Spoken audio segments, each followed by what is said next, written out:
Do you use Obsidian, Roam, or any other type of second brain type of apps? Then you might be wasting your time. Also, if your company is giving you a budget to transition to work from home, woohoo! What would you buy? Well, we'll give you our top recommendations of apps, gears, and equipment that you need to buy if you want to be productive working from home. And we're also going to be talking about a new trend called quiet weekends to help you achieve work-life balance. Hello, my name is Thanh Pham. I'm the founder and CEO of Asian Efficiency, and welcome to The Productivity Show, a podcast where we believe that you can get the important things done without having to sacrifice your health, family, and things that matter to you. And if you are a knowledge worker like you and I am, Brooks, then you are going to be enjoying this episode here today. And if it's your first time listening, welcome to the show. I just want to give you a quick background on the two of us here. My name is Thanh. I'm the founder of Asian Efficiency, and I started this back in 2011 to document publicly what I was learning about productivity. And little did I know that it accidentally turned it into a business that it is today. And today I'm joined by my co-host, Brooks Duncan, who's the COO of Asian Efficiency. And we both came from productivity from different backgrounds. And Brooks, I'm curious to hear, what is your story in a nutshell?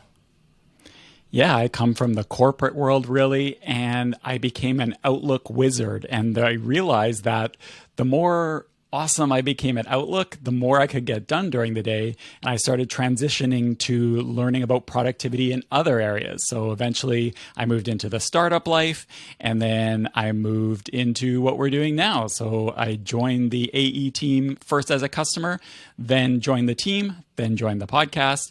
And we started this podcast because we wanted to help people become more productive at work and our life. That's kind of our tagline. And we really believe that happy people are productive people. So every single week on the podcast, we share tips, we share strategies to help you win back time, have more energy, and really get focused on what matters. And sometimes we have guests like we did last week, and sometimes it's the two of us like this week. But either way, we always want to make sure the podcast is super actionable, and we really like getting feedback and reviews from listeners. So I saw this review from someone named Super Gurk.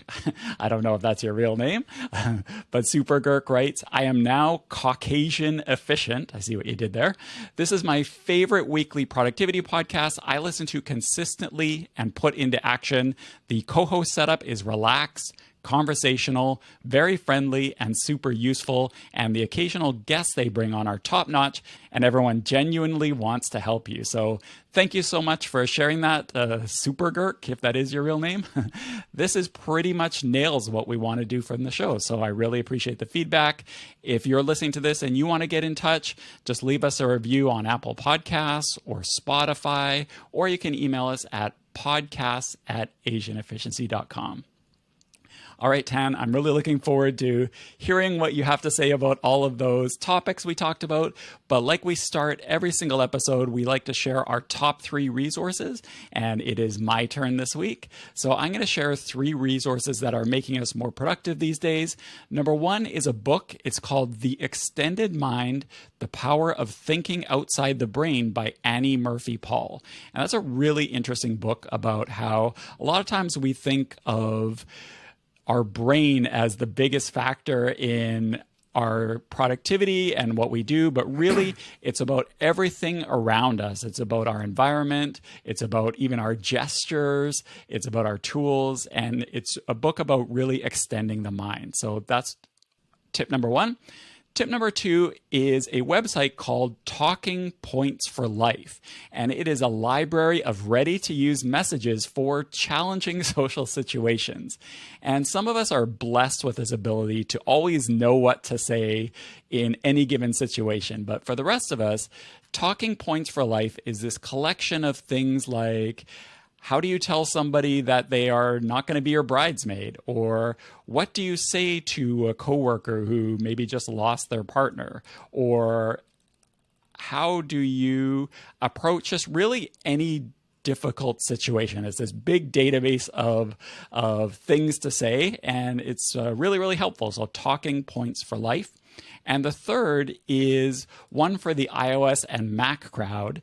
And you may not know this, but both iOS and Mac have background sounds built right in. You don't need an app if you want to have white noise to work with, or pink noise to kind of get focus, or maybe you want some rain sounds or something like that.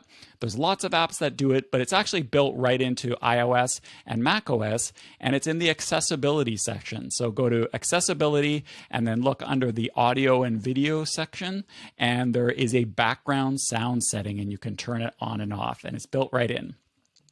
You can find links to everything that we share in the show notes by going to theproductivityshow.com, or just swipe in your podcast app and we'll have the links there as well. And you can find us on YouTube. Go to theproductivityshow.com/YouTube and theproductivityshow.com/clips and like and subscribe. All right. What we always like to do on these news shows is do a roundup of some things that have been happening in the productivity space, just some news items that we've seen. And I always just share them and then get Tan's feedback on them. And so I will share the first one, and that is Instagram founders are releasing a news app, and it's called Artifact. You can go to artifact.news. And this is basically Kevin Systrom and Mike Krieger. You might know the story. They're the two guys who started Instagram. They launched it and built it just on their own. And then later they grew a small team and then sold to Facebook for over $1 billion. And then eventually they left. And what they've been working on is a news app. And the way it works is you tell it the topics that you're interested in, and then it will give you recommendations for news stories on those topics. And what they say is the more you use it, the better it learns. So, for example, for me, there's a bunch of tech, travel, finance articles, which are all stuff that I want to check out. But you can also add contacts, and it will show you what articles are popular with people in your network. Not with specific people, but with people in your network. And eventually they say they're going to add social features so you can chat about news items with your friends and stuff like that. And I've heard people say the ultimate goal is to kind of out-Twitter Twitter and return Twitter to its roots of talking about things that are going on. So that's number one. The second topic is there is a new personal knowledge management app called Tana. So you can go to tana.inc, and Tana is really the everything OS. I actually like, I'm going to steal this line from you, Tan, because I like it. It says, imagine Airtable and Rome had a baby. That's Tana. So there's a wait list for it right now. We have early access to it, and we really, really like it. So we think this might be the next killer app in our industry. So check out the waiting list. Go to tana.inc, and hopefully you can get in soon. And then the final item is, and don't laugh at this, but there's an update to Windows 11, and it is adding tabs to Notepad. And we never really talk about Notepad. I don't know if we've ever mentioned it on the show, but I bet it is one of the most used apps in the world. If you've never used Windows, it is basically the stock text editor built into Windows. It's been around forever. I used to use it on Windows 3.1. And what happens is power users switch to things like Notepad++ because of missing features like tabs. And people are actually really excited that this is starting to happen. The CEO of Epic Games, Tim Sweeney, even tweeted about it. And I really like the fact that they're making these type of changes. They're adding screen recording features to their snipping tool, which is their screenshot app. And the reason I wanted to bring this up because it's great to see both Microsoft and Apple adding features to their default productivity apps. These things have huge usage, and it's great to see that they're starting to really invest and give these apps some love. So what do you think, Tan? Are you going to be switching to Notepad now? I think everybody that listens to the Productivity Show knows that I'm not personally a big I'm not personally a big Windows user myself, so I'm not too excited about the whole idea of Notepad getting an upgrade. But I can imagine a lot of people who are using Windows are probably very ecstatic and excited because personally, even on the Mac, I prefer apps that have a tab with anything. So for example, I'm not a big fan of the Finder app that comes with Mac, because it doesn't have any tabs. And they recently started adding stuff like that. But for the most part, when I first learned about it, and started using Mac, it didn't have it. So I always switched over to Pathfinder, and I've always been a power user since then. So even though when they introduced it back a few upgrades ago to Finder, I still didn't want to switch back because now I was so used to using Pathfinder. So same thing with like all the other writing apps that I have. Like I really like Byword, for example, but Byword does a poor job of managing tabs. It's really good at just having one window open. But when it comes to tabs, like other apps are a lot better.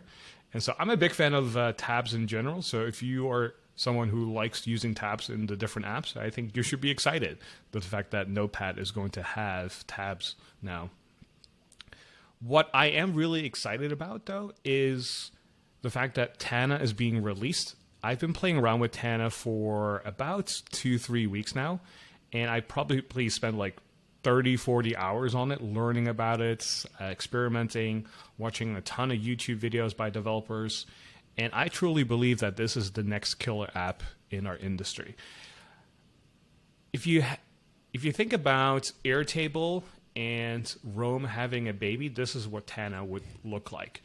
And that is the best analogy that I can give that really explains how this app works. It's a little technical right now, and most apps that are so early in the alpha stages are usually very technical, but I wouldn't be surprised if in about a year from now, it'll be a lot more simpler and easier to use, and there'll be a lot more bugs that shouldn't be in there right now. And so if you're able to get early access, go sign up for the waitlist right now. You might have to wait a few months to get early access, but trust me, it's going to be worth it. It's like the next game changer. I set up basically a whole personal CRM system in there. So I have like 200 contacts that I put in over the last 2 to 3 weeks. And what I like about Tana is that you can interlink a lot of ideas and notes and people and different tags. And so you kind of create this like wiki that is really easy to use and very simple. And it just makes sense in my brain for some reason. I've tried a lot of like other apps like The Brain and different mind maps and Notion and Obsidian and Roam and even Airtable, but they all do one thing really well. But the one thing they don't do well is connecting all these different ideas together. And what Tana does really well is you can connect all these different ideas, but also you can display it in different formats. So for example, you can have a list of stuff, you can turn it into a table, you can turn it into a Kanban board, and it's all the same information, but easily morphed in different formats. And that makes it really easy to find stuff, create stuff, add stuff, edit stuff. I'm a big fan of it, and I truly believe that this is the next killer app. So everybody should be start using it right now. If you're listening to the Productivity Show, sign up for Tana right now. All right, you heard it here first. Tan is all in on Tana.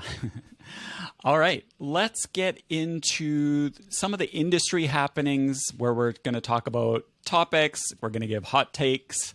We're going to discuss some of the things, and I'm going to start with a hot take. I'm curious what you think about this, Tan, but the hot take is Obsidian, Roam, and all of these other second brain apps, not including Tana, hopefully, honestly might be wasting your time. And what made me think of this is that there's this YouTube video going around by Sam Matla, and he talks about how PKM apps like Obsidian, Roam, Notion he mentions, Logseek are for many people, not everybody, don't at me, but for many people, a form of sophisticated procrastination. And the reason we use them really is just because it makes us feel smart. And some other examples that he gives of this are like watching 50 YouTube videos about something without actually taking action, or maybe making these huge project plans and mind maps and stuff like that that are outdated before you even get started. Or maybe we all know somebody like this, right? Endlessly talking about your big idea without actually doing anything. And he calls this sophisticated procrastination. And I like this distinction that he makes between the different types of procrastination. There's obvious procrastination. And usually when people come to us, Tan, write us emails and stuff like that, usually it's obvious procrastination that they're struggling with, right? They're being on social media, they're watching Netflix, they're playing video games when they know that they feel like they should be doing something else. And this obvious procrastination doesn't feel good. In fact, we often feel guilty and we feel like we're not doing what we should. Whereas on the flip side, sophisticated procrastination are things like reading and organizing emails, or testing out Obsidian plugins, or doing research, or catching up on a project's Discord and spending a bunch of time in there. And stuff like this is insidious because it feels good. We're actually doing something. We're taking some sort of action, or at least it feels like it, and it makes us feel smart. But the problem is that feeling good doesn't necessarily mean better work. This good feeling that we get from sophisticated procrastination, this feeling smart that happens, it doesn't actually translate into us moving forward in a lot of ways. And it's not that the tools themselves are bad. We're not saying that Obsidian is a bad tool or that Roam is a bad tool or anything like that. And in fact, a lot of people use them really well.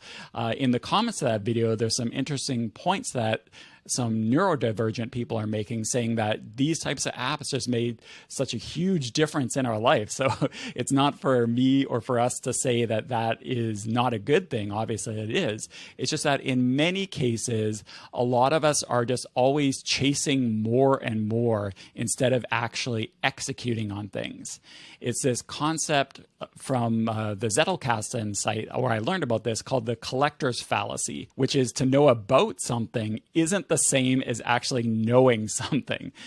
Collecting facts is not actually really that deep knowledge that helps us take action. Now, Thanh, you've been saying some version of this for a long time, but do you think it's possible to find a balance and feel smart and be productive? What do you think about this?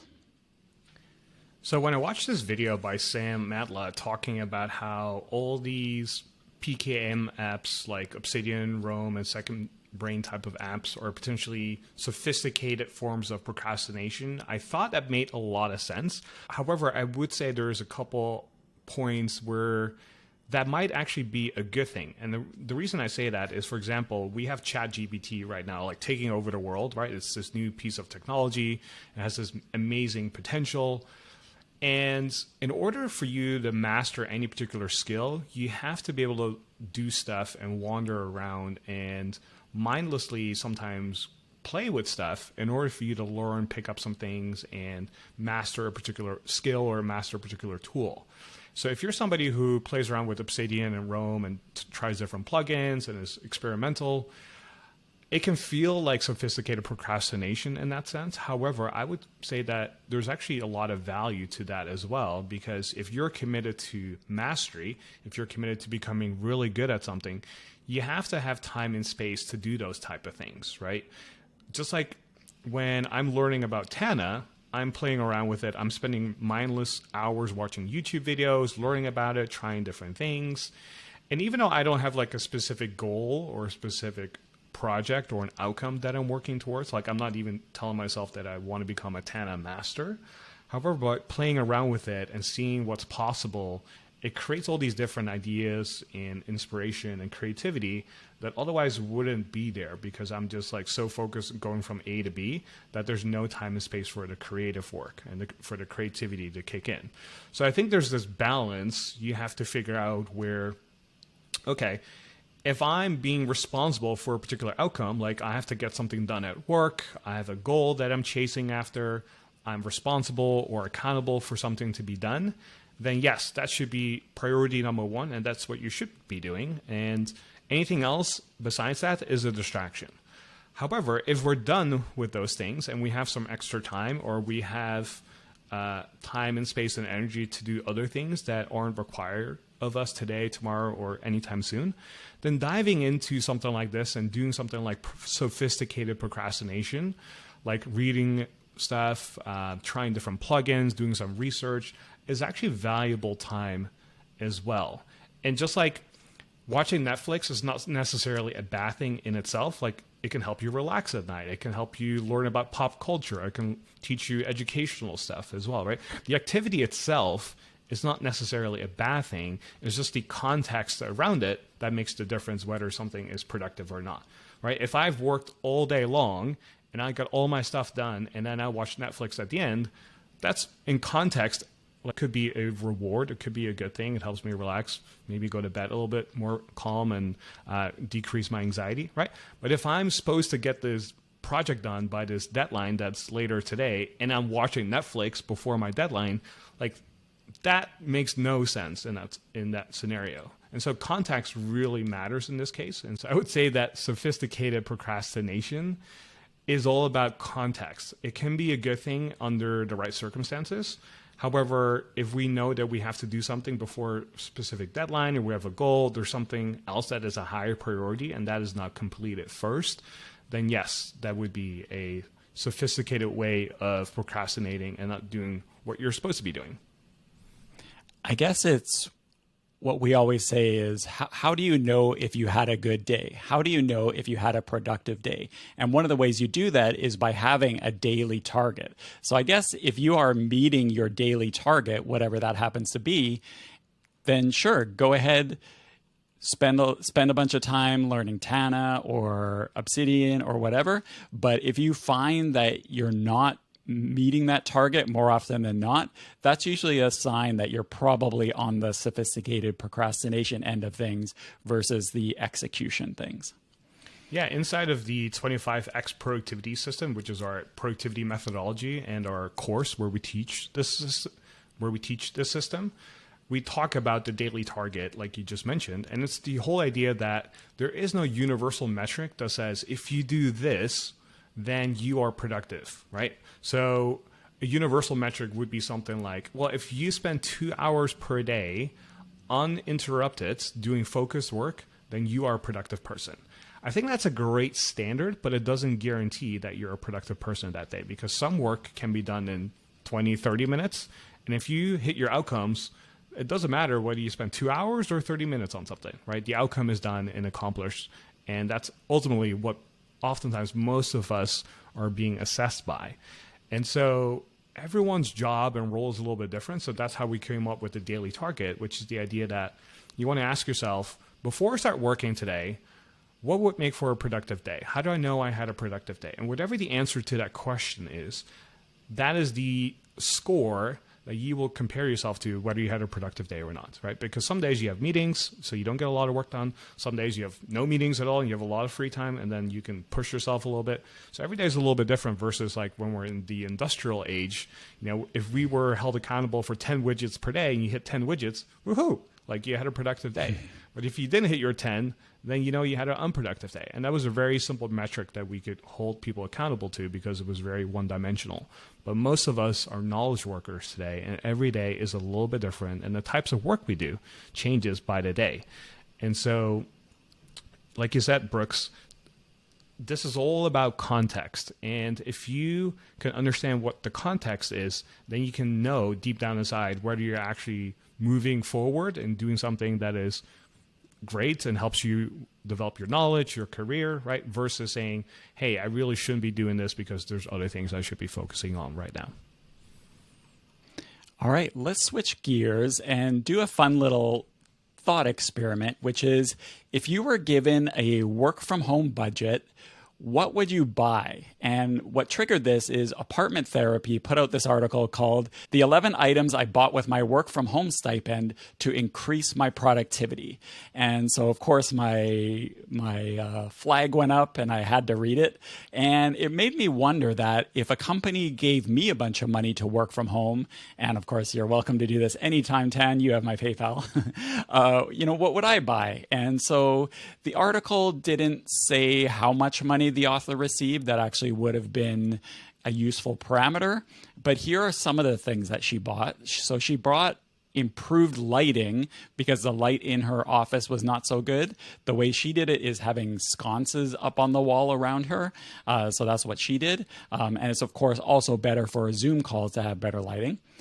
She also bought an hourglass timer, like an actual glass hourglass for Pomodoros. She bought a sound machine to make white noise and that type of thing. She bought a better laptop stand. She bought a wireless charger. She bought a rug to help with acoustics and just to make the room feel nicer, to have the vibes. And of course, she bought a second monitor.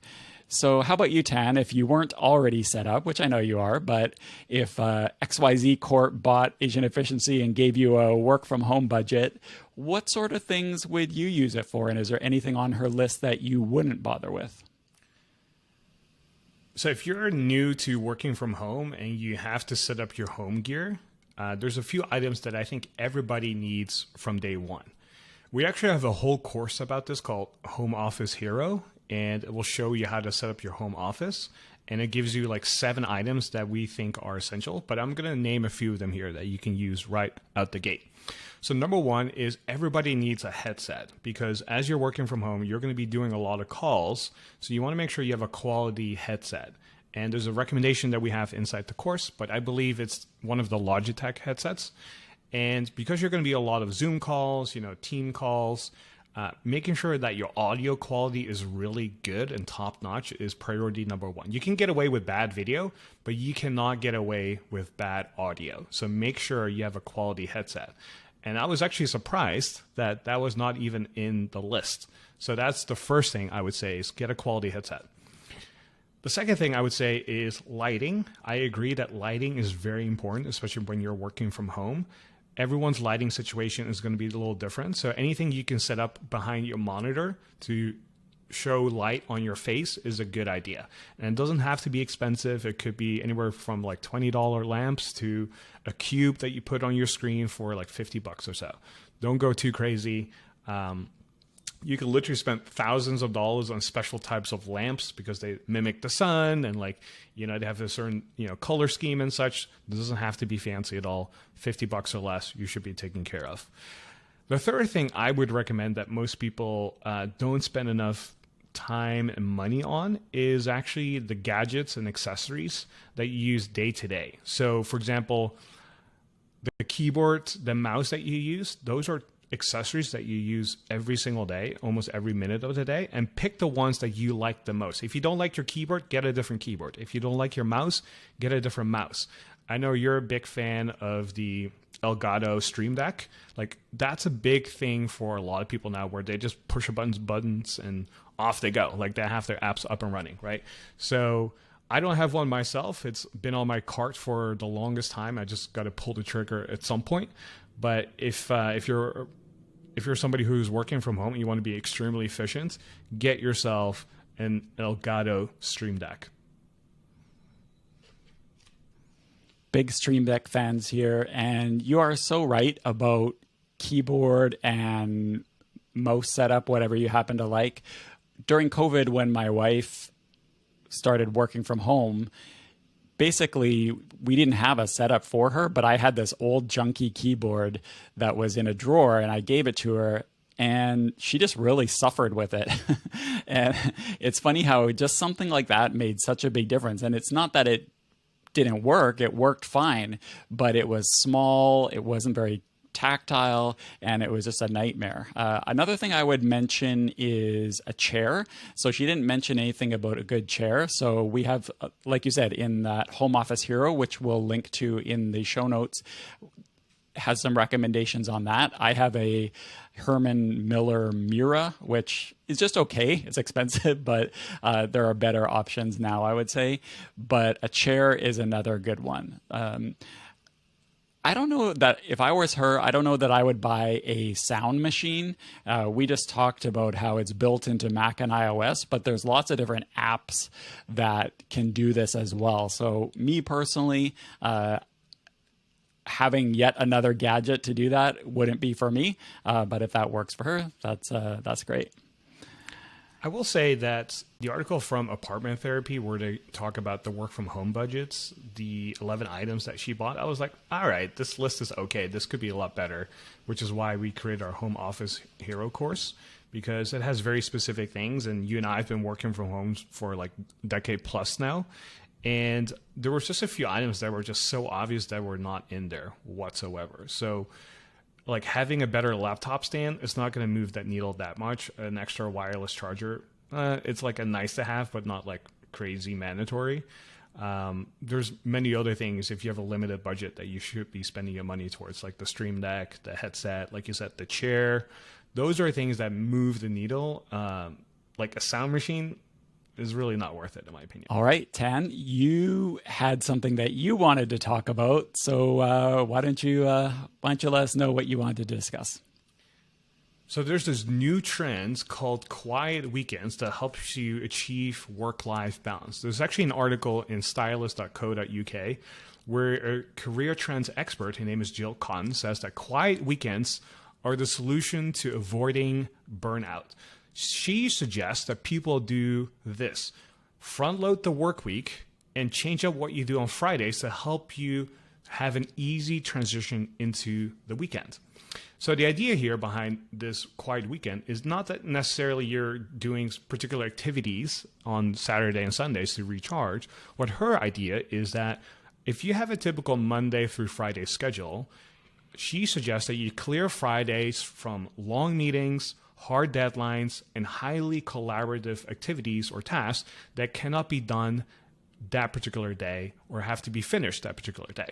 And I kind of like this idea in the sense that if you do most of your collaborative work and hard meetings and deadlines and stuff earlier in the week, one, if you miss it, you have some extra buffer time to catch up on them, right? Let's say a deadline is on Wednesday, you can catch up on Thursday and Friday, versus saying if the deadline is on Friday, you might have to stay much longer in the office. You might be dreading yourself. You're not going to get all excited going into the weekend because you're kind of like grumpy about the fact that you have to stay a little bit longer at the office, right? So she's actually suggesting to change the structure of your work week where you do most of the important stuff and pressing stuff earlier in the week. So as we like to call it, front loading, and then keep your Fridays to a little bit like a looser structure. Now, she's not saying that Fridays are like million days where you just kind of like half-ass do your work and just kind of show up, with a laissez-faire attitude of like, oh, it's Friday, like not much going on today. She's not suggesting that whatsoever. She is suggesting just to structure it in such a way so that you can do a little bit more easier activities on that particular day, and it helps you ease into the weekends. And I thought that was a really interesting suggestion. And when I think about how we do things at AE, I would say that's actually very true for most of the things that we do. Typically at AE, most of the hard work is done Monday through Wednesday, and Wednesday is also our meeting. So Wednesday is also our meeting day. So we have all of our meetings on Wednesday so that when Thursday rolls around, we have follow-up day to be able to execute on some of the things we talked about in the meetings, right? And then there's never a hard deadline on Friday, because if we do have any deadlines, it's typically on Thursday mornings, because that's typically when our sprint ends. And so we don't feel this crazy anxiety to be like, okay, I have to stay till the office at 11 p.m. because this thing needs to be done on this particular day. And that is done by design. And so when I read this article, I thought, oh, that's actually pretty smart. And we kind of do this already, but just never put it into words like that. Yeah, I had never really thought about it, but you're so right that is exactly what we do. And I'm so glad that you put this topic in, because it's actually something I've been meaning to talk about on these episodes for quite a while. And it's this concept of front loading. And I first started thinking about it as a quote unquote a thing by seeing some tweets by somebody named Steph Smith. So she is the host of the A16Z podcast. She was with The Hustle for a long time, but she also has books and courses about just the way people work. And she talks about this idea of front loading a lot, and how the 40-hour work week, the 9 to 5, really comes from a bygone era that doesn't necessarily need to apply now. Now, it still does apply to a lot of us, but the only reason for it now really is because it's the default. So what she says is, and this is a quote from her, she says, over time, I found that working really hard on Mondays and then slowly easing up by Friday worked really well for me. So her structure for how she structures her week, at least when she wrote this, is I prefer a 12-hour, 12-hour, 8-hour, 6-hour, 2 spread for her week compared with 8, 8, 8, 8, 8. And I thought that was really, really interesting. And if you're somebody who is not able to just have that 2 on a Friday, even if you do 12 on a Monday and Tuesday, I like the idea that you had 2 of, maybe you have to be present. Maybe that's just the way your work is. You have to be present 9 to 5 on a Friday, but maybe you can structure your week in a way that Friday is more unstructured so that you are able to just kind of like take things that weren't able to get done through the rest of the week, and maybe you have the margin to do those things on Friday so you can roll into that quiet weekend. So yeah, I love this concept of front loading, and I hadn't really thought of it in a more defined way, but I like it. Great suggestion. I like the idea of front loading your week in the sense that if you think about your Fridays as less structured days and you make them a little bit more structured on Monday, Tuesday, Wednesday, that almost gives you a little bit more leeway on Friday to have an easier day so that you can easily transition into the weekend feeling excited and relaxed instead of stressed and anxious. And if you can think about how you can restructure your week in such a way, I think it will make such a big difference even if you work the same number of hours in a given week. So I'm not suggesting that you just mill in your Fridays and do absolutely nothing. What I am suggesting is how can you restructure your week in such a way that your Fridays are relatively easy in comparison to what it is now. And what you'll notice that question makes you think about, okay, if I can maybe work an extra hour on Monday and maybe an extra hour on Tuesday, then I could maybe have 2 hours less on Friday. Wouldn't that be nice? And that small little tweak can oftentimes make such a big difference. And also, if you're entering the weekend feeling a little bit more relaxed, a little bit more excited, then you're more likely to show up on Monday feeling, excited about the work that's coming up and more rejuvenated. So it can be such a simple tweak that we make, but makes such a big difference as well. So if there's one action item to wrap up the episode here today that we can recommend is think about how can you restructure your week so that your Fridays are a little bit easier. And I think if you think about that and implement that starting next week, you'll probably notice an easier work week and you'll probably enjoy your weekend a little bit more as well. So think about implementing this quiet weekend idea. And I appreciate you listening to the Productivity Show. You can find links to everything that we talked about in the show notes at theproductivityshow.com. Thanks again for listening, and we'll see you next time.